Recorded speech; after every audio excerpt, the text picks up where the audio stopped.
Welcome to the Mindful Practice Podcast, a space for physicians navigating burnout, identity shifts, and career change without pressure or judgment. I'm your host, Dr. Bertina Hooks, a board-certified internal medicine physician, coach, and writer.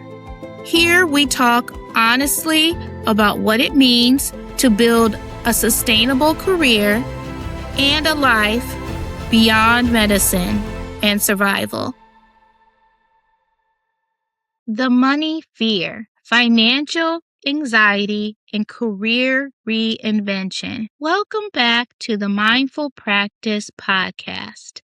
I'm your host, Dr. Bertina Hooks. Today, we're talking about the fear that stops most physicians from changing everything. Money, not purpose, not courage, not intelligence, money. Because when physicians think about career reinvention, the question underneath everything is, what if I can't afford it? And that question deserves an intelligent answer, not toxic positivity. So today we're going to talk about financial reality, strategically, calmly, and without panic. Why financial fear feels bigger for physicians. Physician financial psychology is unique. We have delayed earnings, often 7 to 10 years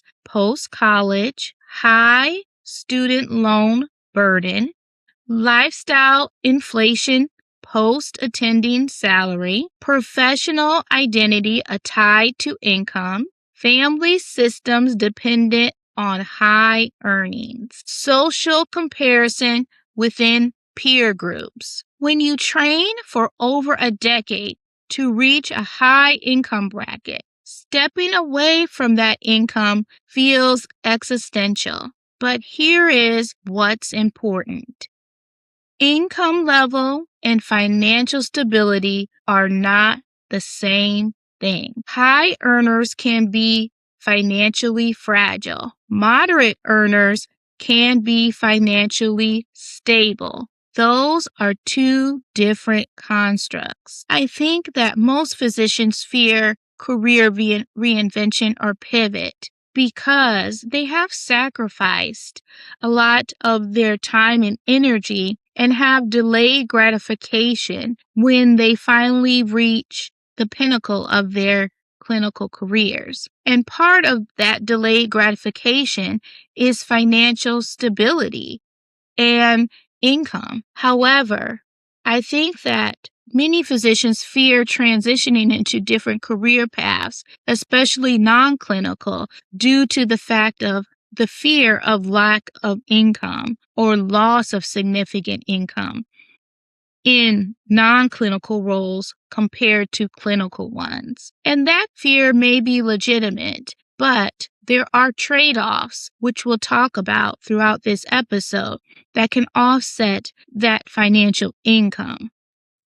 And also, being financially stable is not the same as having a high income. High earners can be financially fragile, but not financially stable. And it's important to recognize the difference. The 3 financial fears that paralyze physicians. When physicians say, I can't leave medicine, what they often mean is one of 3 things. I don't know my baseline survival number.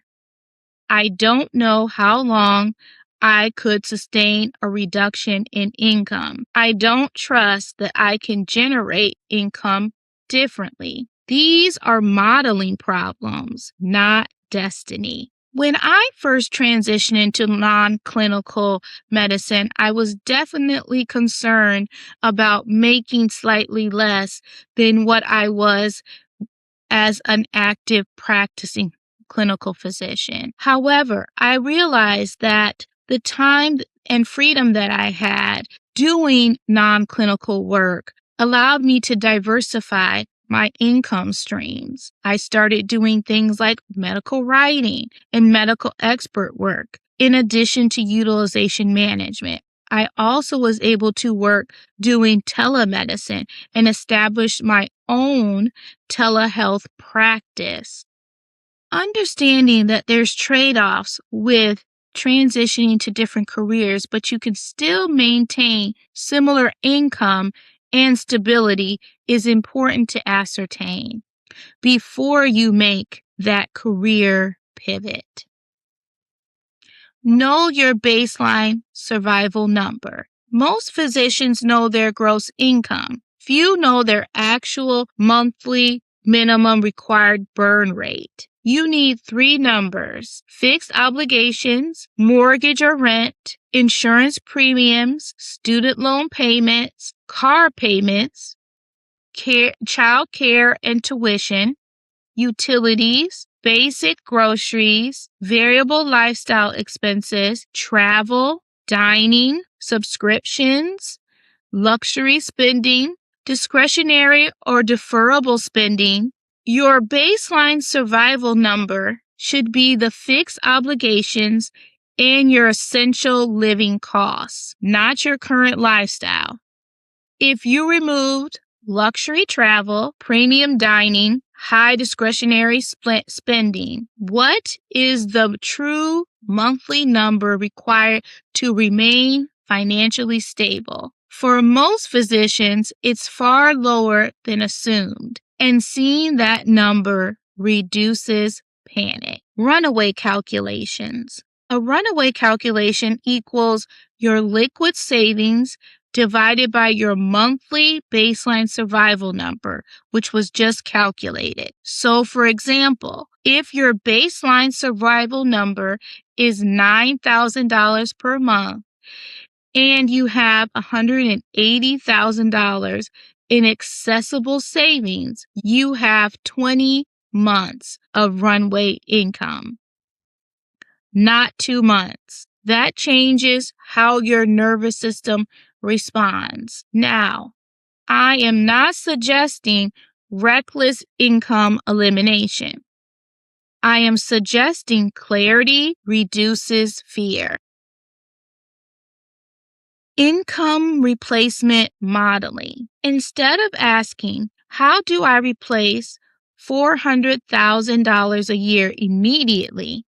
Ask, how do I cover baseline expenses strategically? Physician reinvention is not all or nothing. Consider partial replacement remodeling.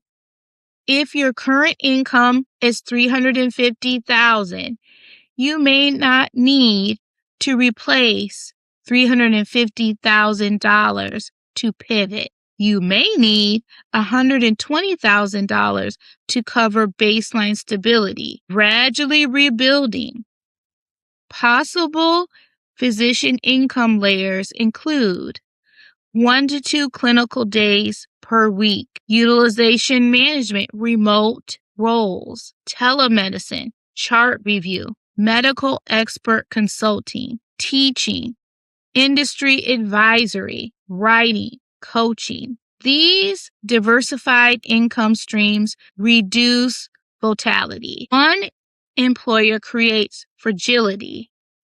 Multiple streams increase resilience. For me, when I transitioned full-time into utilization management, I continued to do locums for 2 years to make sure I had a diversified income stream. I also started doing medical expert work in medical writing, which can be quite lucrative. All of this allowed me to balance my financial situation so that I could remain stable during this transition. In December 2024, I no longer relied on clinical medicine to sustain me financially, and all of my income streams are either clinical alternative income streams or non-clinical, and I'm making significantly more than I did when I was working clinically. In addition to making more than I was working clinically, I have more time to enjoy the money that I make and spend time with the friends and family that I love.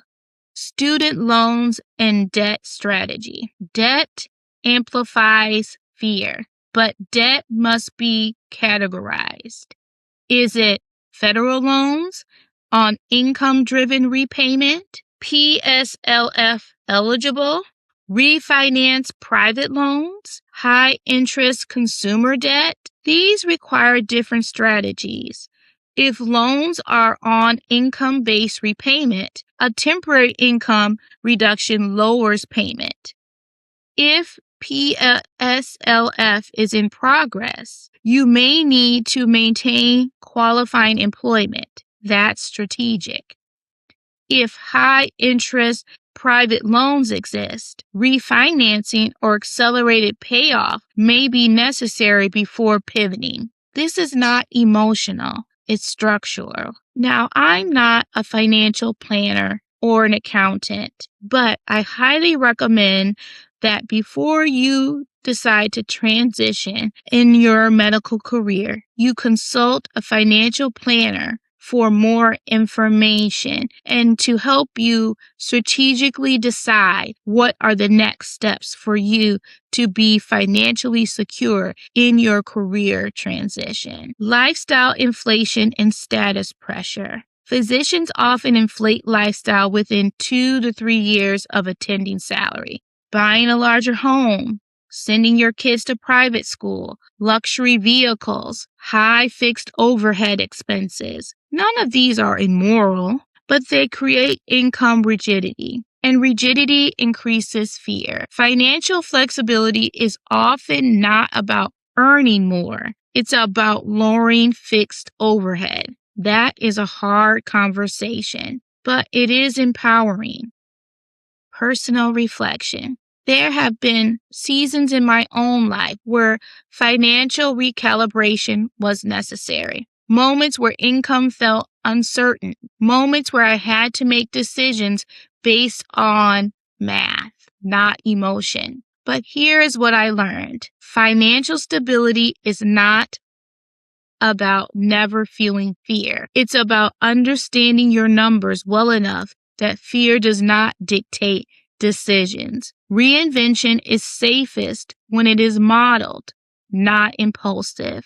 Being educated about financial literacy, retirement, investing, and is important for physicians to know throughout their career, especially during a career transition or reinvention. Risk stratification. All career pivots carry risk, but risk must be stratified. Low risk pivot, reduce clinical days gradually. Add side consulting. Pivot, pilot a new role before resigning. A moderate risk pivot may include changing employers, moving from an employed status to a 1099 or independent contractor status. A high-risk pivot would be a full resignation without runaway, starting businesses without reserves. Most physicians imagine pivoting as high risk, but it rarely needs to be. Thoughtful reinvention is staged. The portfolio career mindset. Traditional medicine encourages single income identity, but modern physician stability increasingly comes from portfolio careers. Instead of one job, one paycheck, one system, consider clinical and advisory, clinical and writing roles, clinical and utilization management roles, clinical and entrepreneurship. Diversification reduces systemic vulnerability.